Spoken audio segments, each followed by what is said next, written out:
इस पर्वत को हम वैराग्य का पर्वत कहते हैं। पहला पर्वत वहां चढ़ा, बोले कहां? जब बेंद्रा भालू मन ला प्यास लगी तब चढ़ी, बोले का? बोले उस पर्वत को बोले विश्वास का पर्वत कहा गया है। और एक पार ले ऊपर हनुमान जी की स्तंभ एक ठनौ पर्वत लिखी, चढ़ी गिरी शिखर चहु दिशि देखा और भूमि विवर एक कौतुक पेखा। वो वाला पर्वत विश्वास का पर्वत, स्वयं प्रभा गुफल खिंचते वाला। और ये वाला वैराग्य का पर्वत। और एक बाद जब चढ़ी तो ऊपर ना छलांग लगा के गीस लंका में तो एक ठन पर्वत में और चढ़ी, और वो पर्वत लगते बोले कौन सा? बोले हाँ ध्यान रखना, वैराग्य का पर्वत। और ये वाला पर्वत ज्ञान का पर्वत। तो के ठन के हो? 3 ठन पर्वत। पहला वाला पर्वत ठीक, पहला वाला पहाड़ जो है विश्वास का पहाड़ है। आपके पास विश्वास नहीं होगा तो सीता तक जा नहीं सकते। क्यों?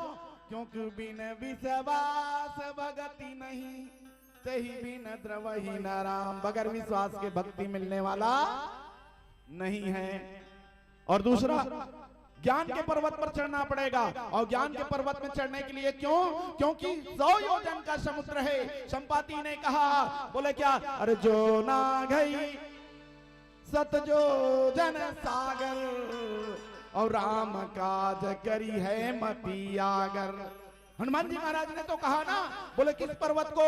बोले वहां पर मैनाक पर्वत जो है ऊपर उठा हुआ है, इसी को कहा। बोले क्या? राम काज किन्ने बिना मोही कहां बिसरा। नहीं की इसका है नहीं। उधर क्या है? संपाति ने कहा राम काज वही कर सकता है जो बाधा को पार करेगा। शांति को पाना है, आपको भक्ति को पाना है, तो राम नाम का आश्रय लेकर ही आप आगे बढ़ेंगे तो 100 योजन का समुद्र जो है पार होगा, अन्यथा नहीं। अच्छा, तो ये 100 योजन का समुद्र क्या है? बोले देहाभिमान का समुद्र है। हनुमंत लाल जी महाराज जो है पर्वत पर चढ़ गए और चढ़ करके छलांग लगाए। बाबा जी ने लिखा, बोले क्या? बार बार रघुवीर संभारी अवतर के पवन तनय बल भारी। कैसे चली? तो बाबा जी ने की, जिमि अमोघ रघुपति कर बाना और यही भांति चले वो हनुमाना। जैसे राम जी का बाण छूटता है, याद रखना भैया। हाँ, ये राम जी का बाण है। कौन है? हनुमान जी राम जी के बाण है। हनुमान जी, अच्छा राम जी के बाण कौन कौन से? 2 प्रकार के बाण की चर्चा होती है राम जी के साथ। बोले अच्छा ये पहली मैंने बता मोला, आप धनुष बाण धरे हो, तर्क में रखे हो, ऐसा नहीं है नहीं, तीर और हाथ में धरे हो धनुष, तो तीर तोड़ कर रही कि धनुष तोड़ कर रही? चलो बता। धनुष तोड़ कर रही ना, और तीर मारवे तो तीर कहां? दुर्या जी जय नहीं। तो राम जी के साथ जो है लक्ष्मण जी भी है, हनुमंत लाल जी महाराज। लक्ष्मण जी धनुष है और ये जो है यही भांति चले हनुमान। कैसे चले? बोले जिमि अमोघ रघुपति कर बाना। अमोघ बाण के समान जो है हनुमान जी महाराज चले छलांग लगा के। ठीक है, प्रसंग से आप जुड़ रहे हैं और चर्चा है। आपके पास भी रघुवीर का बाण लगा हुआ है, आप देखते नहीं, मैं देखता नहीं। लंका कांड में पहला दोहा में गोसाई तुलसीदास जी ने इसका वर्णन किया। बोले क्या? लवनी में सपरमाणु जुग बरस कलप सर चंड अरे भजसी न मनते ही राम को काल जासु को तंड। काल का धनुष जिस पर समय का जो है बाण लगा हुआ है, आज बीत गए, काली फेरी काली बीती, ऐसे 25 बीत गए, 26 आ गए। यह जो है समय का बाण है। राम जी के काल है, जो यमराज है, जो काल है, उस काल रूपी धनुष पर ये समय गुजर रहा है। आज 55 साल हो गया है, 55 साल आपका गुजर गया है, आपके पीछे काल का बाण, क्या समय का काल चक्र का बाण लगा हुआ है। और अगर देखबे ना तो भगवान के बाण भी लगे हैं जयंत के पीछे। चर्चा उड़ान में नहीं जाऊं, बहरहाल जिमि अमोघ रघुपति करबाना और यही भांति चले हनुमाना। हनुमंत लाल जी महाराज चले और चले तो सबसे पहली बाधा बोले समुद्र को पार कर रहे हैं, देहाभिमान के समुद्र को पार करने का प्रयास होगा, तब क्या आएगी? बोले बाबा जी ने लिखा रघु जल निधि रघुपति दूत बिचारी और तय मैनाक हो ही श्रमहारी। मैनाक पर्वत को कहा, बोले समुद्र ने, समुद्र जड़ है लेकिन कैसे कहा थे? अब पानी है कहीं कहीं। बाबा जी लेकिन बोलेगा गगन अनिल समीर जल धरनी ऐनी कई नाथ सहज जड़ करनी। इनकी सहज जड़ करनी है। यहां हनुमंत लाल जी महाराज जब यात्रा कर रहे हैं, समुद्र कहता है मैनाक को, हे मैनाक आप उठो, आपके पिताजी के दोस्त का पुत्र जो है यात्रा में जा रहा है। थोड़ा ध्यान से समझना इस बात को। मैनाक को कहा समुद्र ने, ठीक है, आपका पिताजी अर्थात बोले मैनाक आपका जो है दोस्त, आपका दोस्त माने मैनाक का दोस्त कौन? पवन पुत्र, उसका पुत्र पवन देव, उसका पुत्र पवन पुत्र हनुमंत लाल जी महाराज यात्रा में जा रहा है। आप उठो और उठ करके थोड़ी देर तक सामने आओ। आर्डर का पालन किया और आर्डर का पालन किया तो एक नंबर के तो हम गोसाई तुलसीदास जी ने लिखा हनुमान तेहि परसा कर पुनि किन्ह प्रणाम। ठीक है, बोले हनुमंत लाल जी महाराज के सामने खड़ा हो गया। एक बाधा आ गई एक तरह से देखा जाए तो, नहीं ऐसे उड़ावत है हनुमान जी महाराज खड़े हो गए। कौन है? समुद्र से पहाड़ खड़े हो गया। अब वो समुद्र ने हनुमंत लाल जी महाराज को कहा, बोले हे हनुमंत लाल जी महाराज थोड़ी देर तनिक विश्राम करिए, फिर यात्रा करिए, तरोताजा हो जाइए, श्रम को हरण करिए, फिर यात्रा करिए आगे की। तब तक आप इसलिए मैं आपके सामने आया। हनुमान जी क्या करें? हनुमान तेहि परसा, स्पर्श किया ऐसे, हनुमान तेहि परसा कर पुनि किन्न प्रणाम। ये कर है ना देहली दीपक में है, थोड़ा चर्चा कर, एक छोटा सा भजन देहली दीपक में कहा होते फिर चर्चा करूं। हनुमान ओ देखो पढ़ाते रहते ना कोई कोई मन है, हमरो से थे। हनुमान तेहि परसा और कर पुनि किन्न प्रणाम। दो भाग में करें नहीं करें? हनुमान तेहि परसा कर पुनि किन्न प्रणाम। तो यहू ढंग के लाइन में ते कर ला जोड़ देबे, ठीक है, और नहीं तो कर ला छोड़ के एक पार वाले लाइन में छोड़ देबे। देहली दीपक वाला शब्द है वो, चर्चा होगी। राम जी ने हनुमान जी ने कहा राम काज किन्ने बिना मोहि कहां विश्राम। ठीक है, एक भजन पहले ले लेते हैं। बोलिए श्यावर रामचंद्र की जय हो। आया है सो जाएगा राजा रंग फकीर, कोई सिंहासन चढ़ चले कोई बांधे जंजीर। क्या लेके आया जग में क्या लेके जाएगा, क्या लेके जाएगा। 2 दिन की जिंदगी है 2 दिन का मेला, 2 दिन की जिंदगी है 2 दिन का मेला। क्या लेके आया जग में क्या लेके जाएगा, क्या लेके जाएगा। 2 दिन की जिंदगी है 2 दिन का मेला, 2 दिन की जिंदगी है 2 दिन का मेला।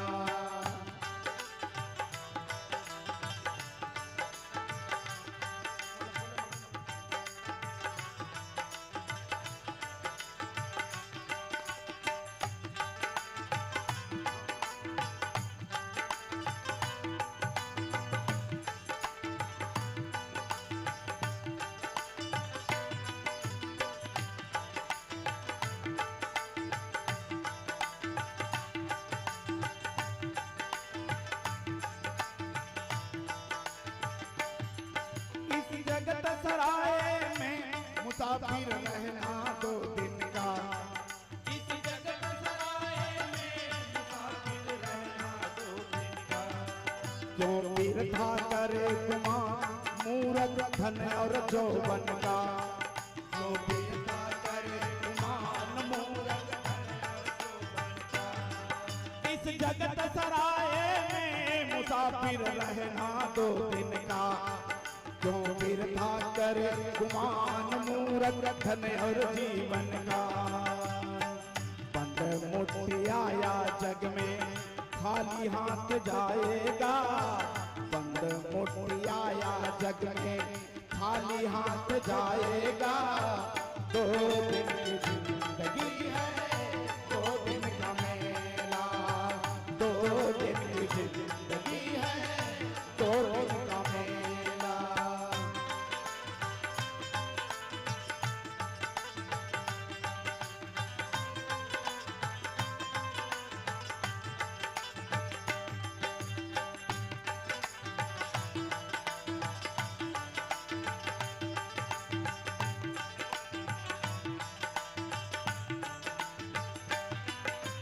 काया का है भाग भाग बिन पाया नहीं जाता।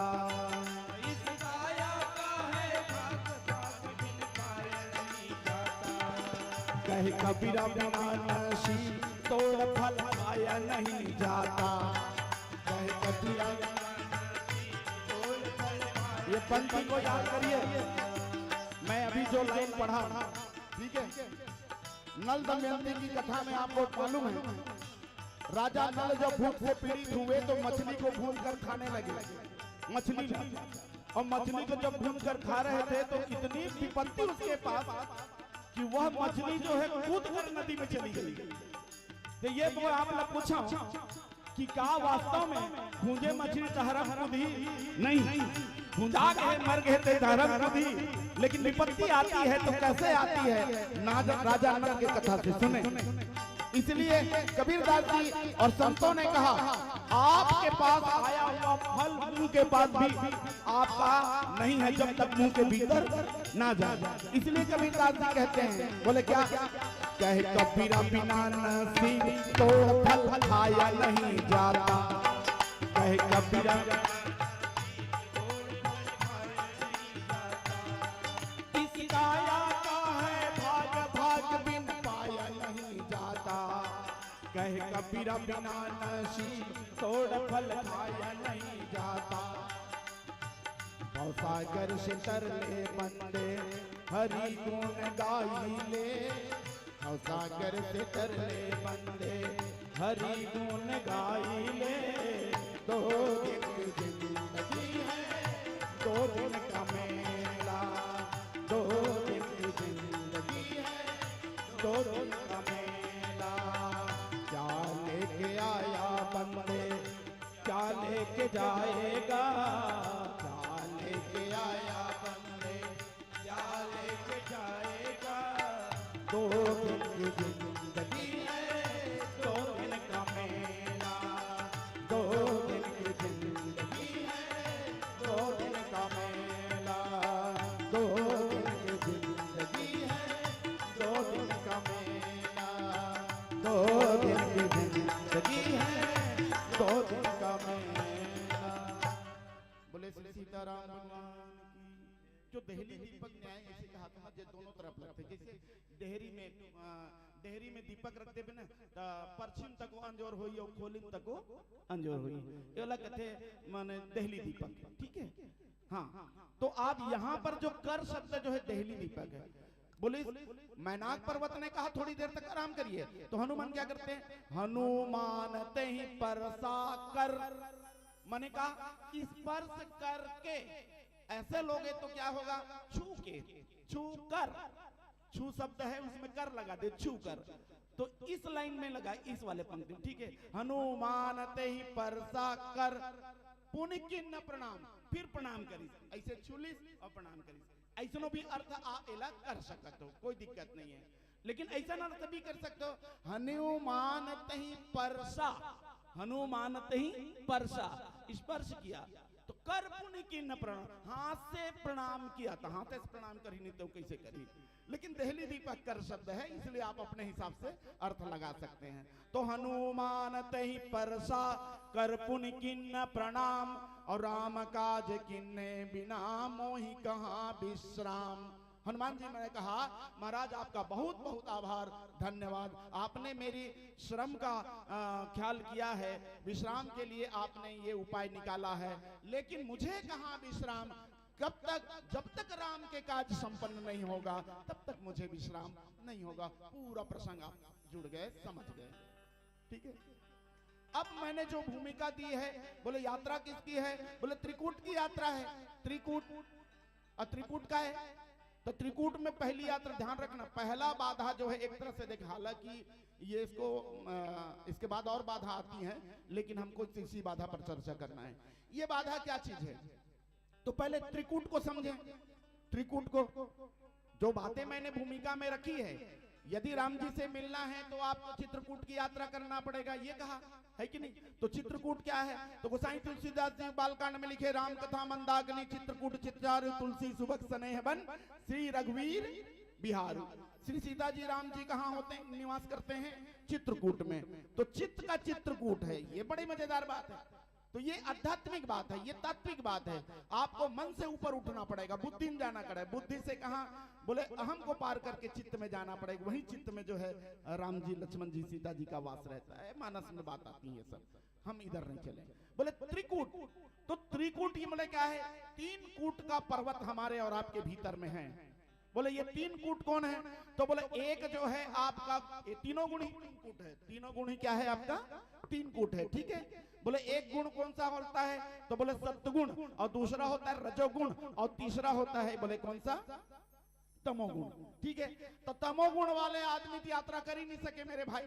जिसके जीवन में तमोगुणी प्रधान है, कहाँ यात्रा होगा, तमोगुण माने आलस्य जीवन में, पूरा तामसिक वृत्ति जीवन में आती है। ऐसे व्यक्ति कभी राम कथा के ठौर में नहीं आ सकता। क्या बात करते हो,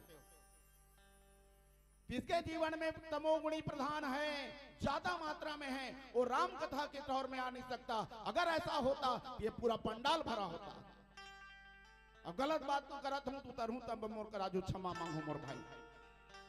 तमोगुणी त्रिकूट में 3 और नहीं तो रामचरितमानस सीधा किसे बोले का, ये जो है लंका में जो है 3 पर्वत है, 3 शिखर है, और तीनों शिखर में रावण के अलग अलग योजना है। एक शिखर में अखाड़ा बना है, आप देखे हो, जब मैं वहां बैंड बाजा बजाते नाच गाना देखते। एक शिखर में, एक शिखर में अपन काय करे है, रावण जो है एक शिखर में अपन रावण जो है याद राज करे के पूरा माने महल वगैरह आदि आदि बना है। और एक शिखर जो सुबेल पर्वत, यही सुबेल पर्वत में भगवान राम जब जिस न तो पहली बार वहां डेरा डाली। तो ये 3 शिखर है, 3 शिखर 3 पर्वत के, वो हमारे और आपके जीवन में है। बोले पहला कौन सा, तमोगुणी वाला शिखर, और दूसरा रजोगुणी वाला शिखर, और तीसरा जो है सतोगुणी वाला शिखर, ठीक है। तो रजोगुणी वाला कौन सा, बोले तो रजोगुणी के द्वारा कर्म होता है, और वास्तव में यात्रा होगी तो बगैर कर्म के होने वाली नहीं है। तो हनुमंत लाल जी महाराज जब यात्रा करे, तो यात्रा करे तो सबसे पहली बाधा आई आपका कौन सा, बोले ये वाला मैनाक पर्वत। तो मैनाक पर्वत कौन है, बोले सोना है, सोना। मैनाक पर्वत का है, बोले सोना है। अब सोना के 2 अर्थ ले आप, सोना के 2 अर्थ लो। एक सोना गहना बनते थे, अब एक से न खर्राटेदार सोते हैं वो, ठीक है। तो सोने वाला आदमी कहीं शांति को प्राप्त करेगा।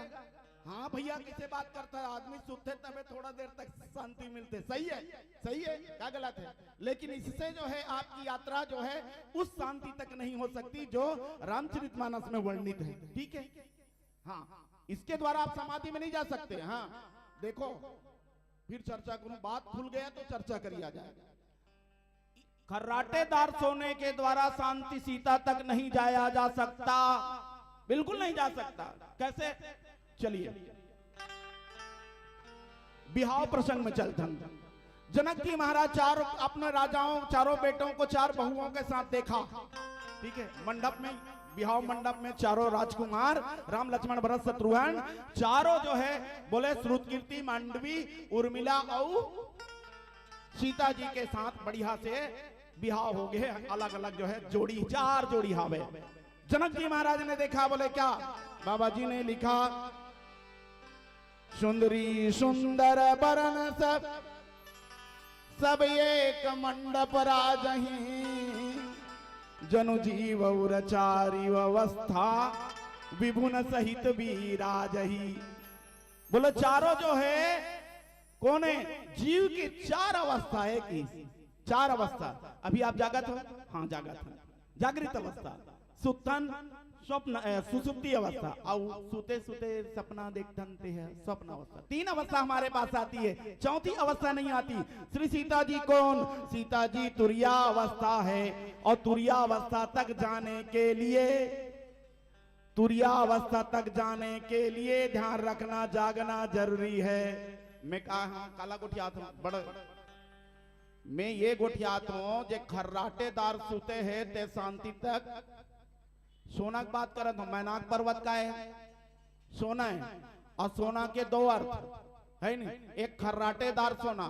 मैं कहूं खर्राटेदार सो ही ते आदमी शांति तक नहीं पहुंच सके। तो मोल प्रमाणित करे लगी नहीं, इसने बोल के निकल जाऊं तो फिर गाड़ी नहीं तू यार उल्टा पुल्टा बोल के निकल गई कि नहीं, बोले प्रमाणित करना पड़ेगा। सोने वाला आदमी जो है कभी सीता तक नहीं पहुंच सकता। बोले कैसे सोने वाला? तो सीता कौन है? अभी बताओ मैं बिहार वाला मंडप।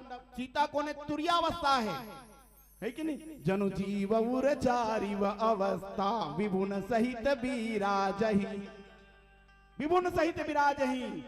बोले तुरियावस्था है, तो तुरियावस्था तक जाने के लिए, तो तुरियावस्था का है, तो तुरियावस्था जो है समाधि की अवस्था के बाद आती है, या समाधि की अवस्था है। तो समाधि कैसे?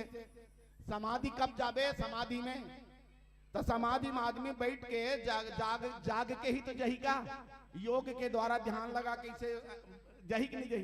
तो सुते सुते समाधि में चल दी, सुते सुते समाधि में चल दी, सूते सूते समाधि में जाने से उसके लिए जागृत अवस्था की आवश्यकता है। जाग कर ही कहां जाएगा?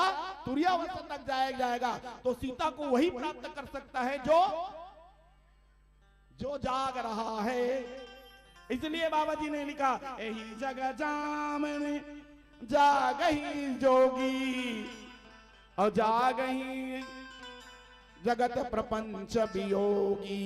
जागने के बाद जो है योगी जो है उस सीता तक जाता है, समाधि की अवस्था में जाकर। तो सोने वाला कभू जो है सीता तक नहीं पहुंच सकता। ठीक। तो दूसरा सोना का अर्थ का हुई? तो दूसरा सोना का अर्थ जो है कंचन है। ध्यान रखना, जब भी हमारी यात्रा त्रिकूट की होगी, शांति को पाने के लिए, शांति के अन्वेषण की यात्रा होगी, तो सबसे पहला बाधा आएगी, कंचन की बाधा आएगी। कंचन कीर्ति कामनी, कंचन कीर्ति और कंचन मने सोना, और कीर्ति मने यश प्रशंसा प्रतिष्ठा, और कामनी मने पाने की बात। बोले ठीक। तो हम यहाँ पर कह रहे हैं, बोले कंचन पर, ये कंचन का बाधा आया है। तो कंचन का बाधा आया है तो इसको आप ऐसे समझिए, सोना का बाधा। तो आदमी अगर कहीं मिल गए सोना तो मत पूछ, आज के डेट में सोना के कतिक है 1,40,000 तोला है। तो सोना खोलना नहीं चाहिए।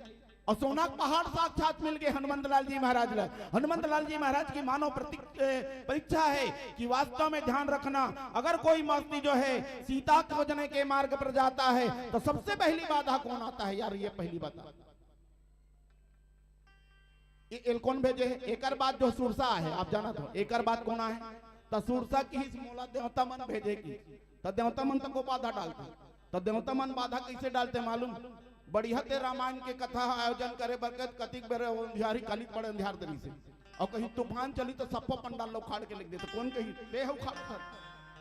किसने बाधा डाला? बोले देवताओं ने बाधा डालता।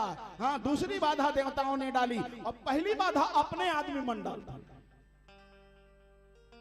लइका मन राम कथा में आए, कहां जाबे रे राम कथा में? कोई रामायण मंडली के साथ कहीं एक जन आदमी चलना का मोरसन जाबे के, तब सबसे पहली बाधा कौन आएगी? परिवार के लोग आएंगे। ये परिवार के लोग हैं। कौन है? मैनाक है। काकर परिवार के? हनुमान जी के पिता के परिवार के। नोहे का मित्र, नोहे का मित्र ही, बोले या फिर कौन, बोले अपने संबंधी ही बाधा डालते हैं। हनुमान जी के मार्ग में मैनाक पर्वत आया, बाबा जी लिखा हनुमान ते ही परसा कर पुण्य किन्न प्रणाम। प्रश्न ये उठता है तो क्या हम परिवार को छोड़ दें?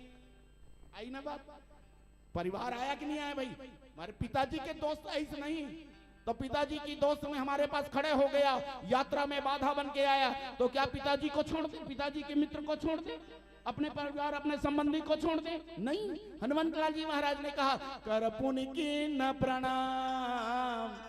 स्पर्श किया हनुमंत लाल जी। स्पर्श करने का मतलब हुआ, बोले सम्मान दें, संबंधों को सम्मान देना होगा, वरना आप जानते हैं आपका परिवार, मेरा परिवार, समाज में आज जितना परिवार बिखरा हुआ यही कारण है।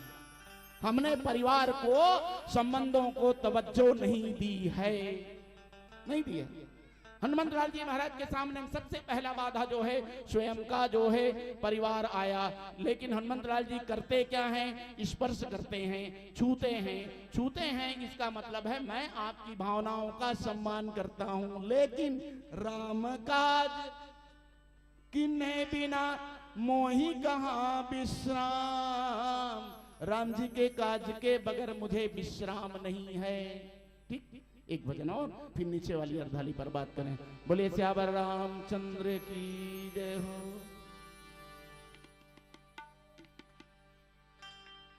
टूट जाही तोरे सांसे के सूतरी हो, माटी के पुतरी।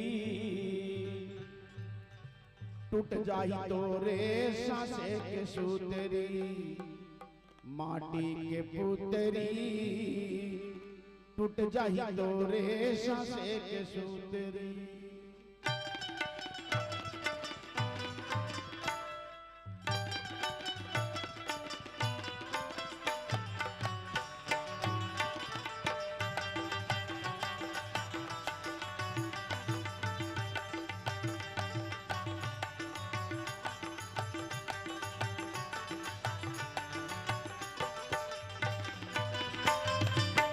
टूट जाही तोरे सांसे के सूतरी हो, माटी के पुतरी। टूट जाही तोरे सांसे के सूतरी, माटी के पुतरी। टूट जाही तोरे सांसे के सूतरी, माटी के पुतरी। टूट जाही तोरे सांसे के सूतरी।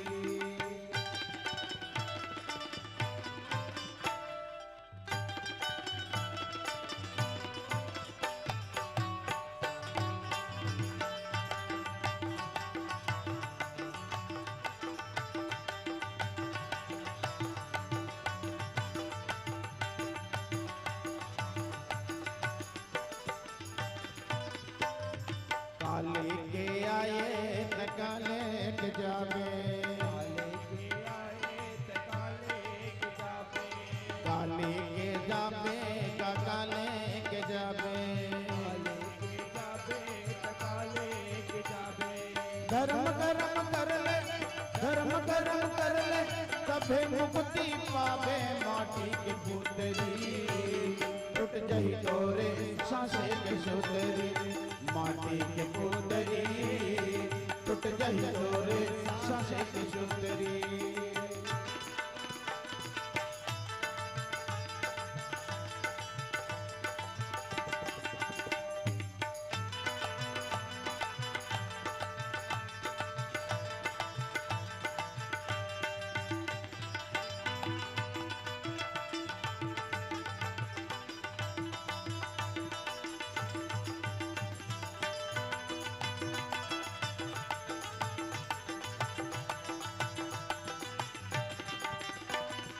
तनला मल मल धोए मनला न धोए, तनला मल मल धोए तनला न धोए।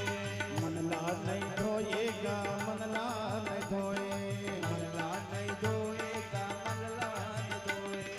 माया मोहा ईर्खाला, माया मोहा ईर्खाला, कबर नहीं परोए माटी के पुतरी। टूट जाही तोरे सांसे के सूतरी, माटी के पुतरी। टूट जाई तोरे सांसे के सुंदरी।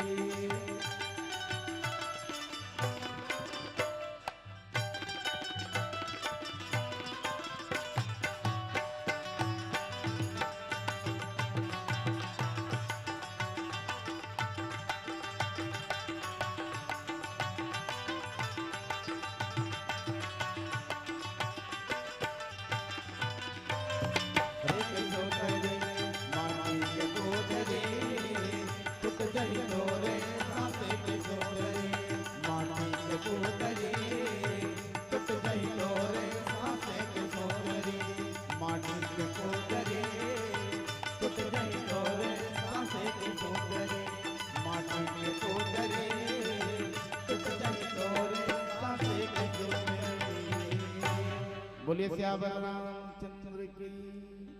हनुमान जी महाराज की इस मैनाक पर्वत ले बोले का, राम काज किन्हे बिना मोहि कहाँ विश्राम।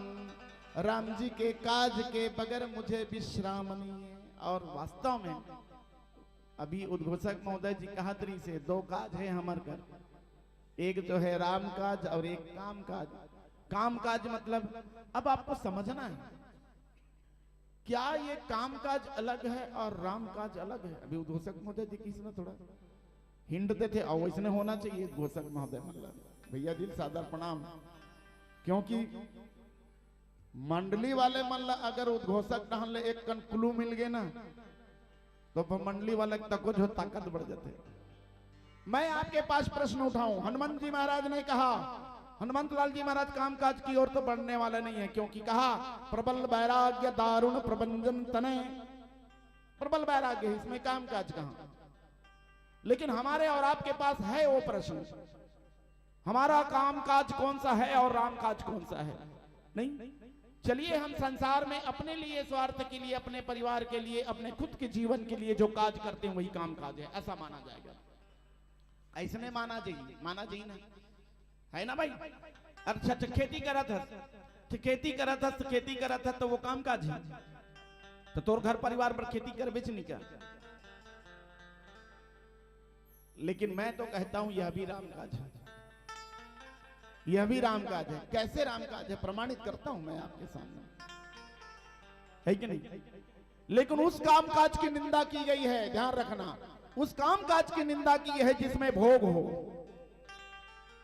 देखो हम एक ठन प्रसंग पढ़े हैं, वो प्रसंग में स्पष्ट ये दिए हैं कि सन्यास आश्रम जो है बगैर गृहस्थ आश्रम के पूर्ण नहीं है। ठीक है, सन्यास आश्रम बगैर गृहस्थ आश्रम के पूर्ण नहीं है। कैसे? देखिए, अगर गृहस्थ जो है अपने कर्म के द्वारा वह जो है उपयोगी वस्तुओं का उत्पादन ना करे तो सन्यास आश्रम में रहने वाले व्यक्ति के जीविकोपार्जन के लिए वह वस्तुएं कैसे प्राप्त होगी। आप बताइए, क्या सन्यास आश्रम के लोग रोटी नहीं खाते? रोटी खाते हैं। तो रोटी खाते हैं तो वह रोटी जो है किससे मिलता है? गृहस्थ आश्रम हम और आप जब कृषि करके गेहूं पैदा करते हैं तब वह रोटी उसको प्राप्त होता है। सारा गृहस्थ के लोग जो है अगर गेहूं पैदा करना बंद कर दे, अन्न पैदा करना बंद कर दे तो क्या सन्यास आश्रम पूर्ण होगा? नहीं। इसलिए सन्यासियों का आधार गृहस्थ को माना गया है। तो आपके द्वारा खेती करना क्या रामकाज नहीं है? क्यों? एक बात आपको निवेदन कर दूं भाई, ये सारा संसार जो है कौन सा है? बोले सारा संसार आपका एक जो है रंगमंच है, और इस रंगमंच पर हर व्यक्ति को जो है उसके हिसाब से पात्र मिला है, और उस पात्र के अनुसार अपना रोल अदा करते हो तो निश्चित तौर पे वह राम के काज में आप लगे हो। अच्छा, एक प्रसंग लिखो, एक प्रसंग ले। चलिए एक छोटा सा प्रसंग ले। अभी राम काज और काम काज, हनुमान जी ने कहा, बोले राम काज किन्हे बिना मोहि कहाँ विश्राम। ठीक है, चलिए एक प्रसंग इससे हट करके लें राम काज और काम काज को समझने के लिए। बोले चलिए, अरे पीली बत्ती संकेत आ रही है, संक्षेप में पट से बात करता हूं, ठीक है। रावण सीता को हरण करके लेके जा रहा है, ठीक है। अब उधर आया कौन है, गरुड़, जटायु, और जटायु जो है रावण के साथ युद्ध किया। अब रावण के साथ युद्ध किया है सीता को बचाने के लिए, ठीक है। अच्छा, इधर हरण हो रहा है सीता का और ये बीच में बाधा डाल रहा है। अब यहां पर देखिए राम काज कौन सा है और काम काज कौन सा है कि नहीं। बोले गोसाई तुलसीदास जी वहां बढ़िया बढ़िया पंक्ति लिखते हैं, बोले कि देखो जब गरुड़ जी, जटायु जी महाराज जो है भगवान राम से मिले तो वहां की बोले नाथ दशानन यह गति किन्नी तही खल, वही दुष्ट जो है जनक सुता हरिलिनी। अच्छा, रावण जनक सुता को हरण करके लेके जा रहा है, ठीक है, लेकिन हरण करके कौन लेके जा रहा है बता, ये रावण की योजना है कि राम जी की योजना है? राम जी की योजना है कि रावण की योजना है? शीतल दिखाई तो देते मारिच